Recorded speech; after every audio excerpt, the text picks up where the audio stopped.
আজকের বিশেষ বিশেষ খবরগুলি হলো মমতাকে বাড়তি আক্রমণ, লক্ষ্মীর ভাণ্ডারকে ভিক্ষা বলা ভুল হয়েছে।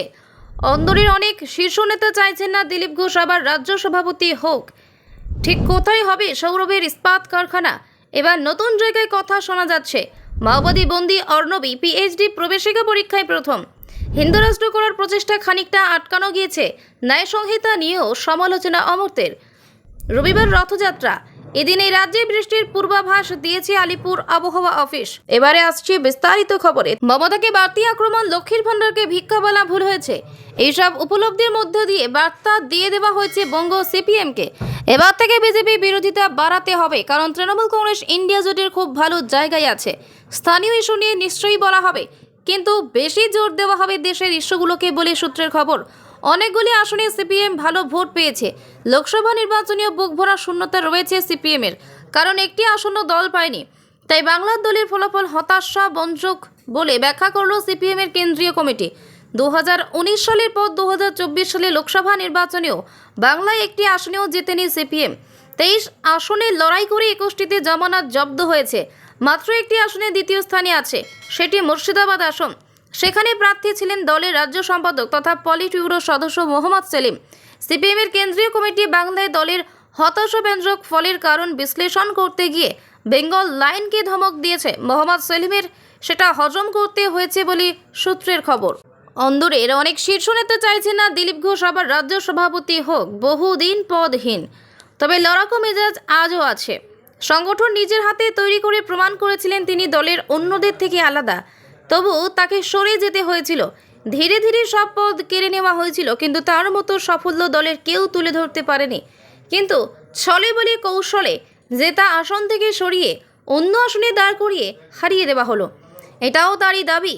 এখন তিনি শুধুই বিজেপি নেতা, অথচ একদা তার হাত ধরেই বাংলায় এসেছিল 18টি সংসদ পদ। এখন নেমে দাঁড়িয়েছে 12টিতে। হ্যাঁ, তিনি দিলীপ ঘোষ।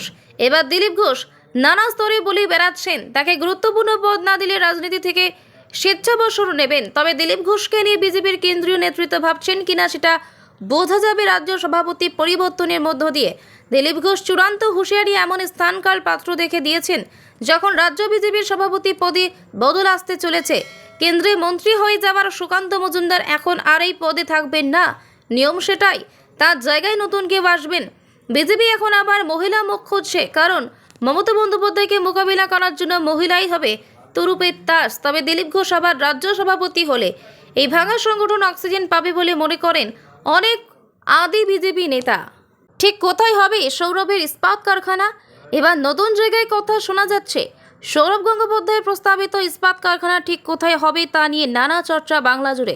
তবে সূত্রের খবর, শালবনী কিংবা গড়বেতা নয়, সৌরভ গঙ্গোপাধ্যায়ের প্রস্তাবিত ইস্পাত কারখানা হতে চলেছে চন্দ্রকোনা রোডের ডুগিতে।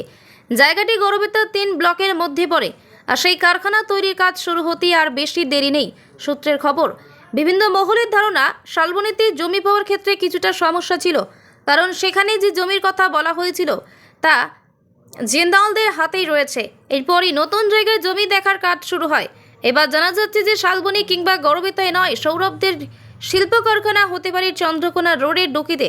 এদিকে এই জায়গায় একসময় ফিল্ম সিটির উদ্বোধন করেছিল শাহরুখ খান, কিন্তু সেসব হয়নি। এবার সেখানেই সৌরভদের কারখানা হতে পারে। মাস দুয়েকের মধ্যেই সেই কাজ শুরু হতে পারে।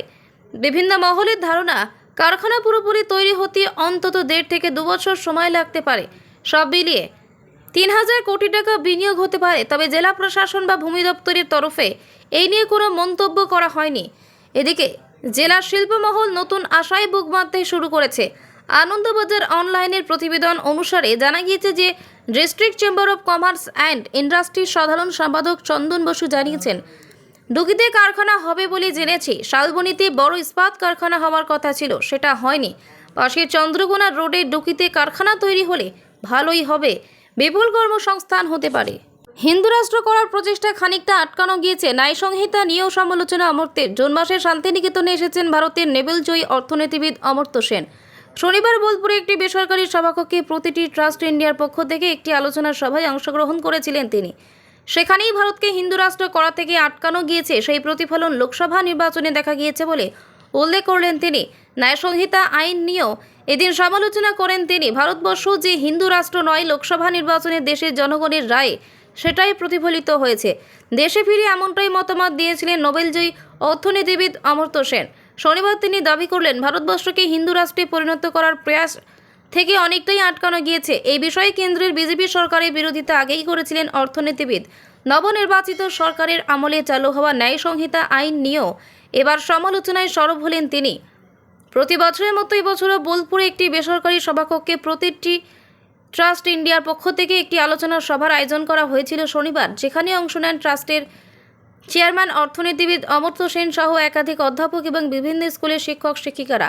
সেই আলোচনা সভার শেষেই সাংবাদিকদের মুখোমুখি হয়ে তিনি বলেন, ধীরে ধীরে স্কুলে পর্যন্ত আলোচনা পৌঁছে গিয়েছে যে কিভাবে ভারতবর্ষকে হিন্দু রাষ্ট্র বানানো যায়, কিন্তু আমাদের জানা দরকার হিন্দু মুসলমানদের মধ্যে পার্থক্য শিশুদের মধ্যে একেবারেই নেই।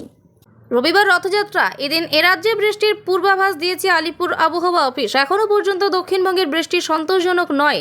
জুনে বৃষ্টির ঘাটতি মেটার দিশা এখনও মিটছে না। তবে আবহাওয়া দপ্তরের পূর্বাভাস সপ্তাহের প্রথমার্ধে একাধিক জেলায় বৃষ্টিপাত হয়েছে ঠিকই, কিন্তু তার পরিমাণ খুবই কম। তবে সপ্তাহ শেষে বিচ্ছিন্নভাবে ভারী বৃষ্টিপাত প্রত্যাশিত। হাওয়া অফিস জানাচ্ছে 5 থেকে 7 জুলাই পর্যন্ত নির্দিষ্ট দক্ষিণবঙ্গের বেশ কয়েকটি জেলায় অতি ভারী বৃষ্টি হতে পারে। মৌসুম ভবনের পূর্বাভাস, আগামী সপ্তাহে উত্তর পশ্চিম এবং মধ্য ভারত জুড়ে বজ্রবিদ্যুৎ সহ ঝড় ও ভারী থেকে মাঝারি বৃষ্টিপাত হবে।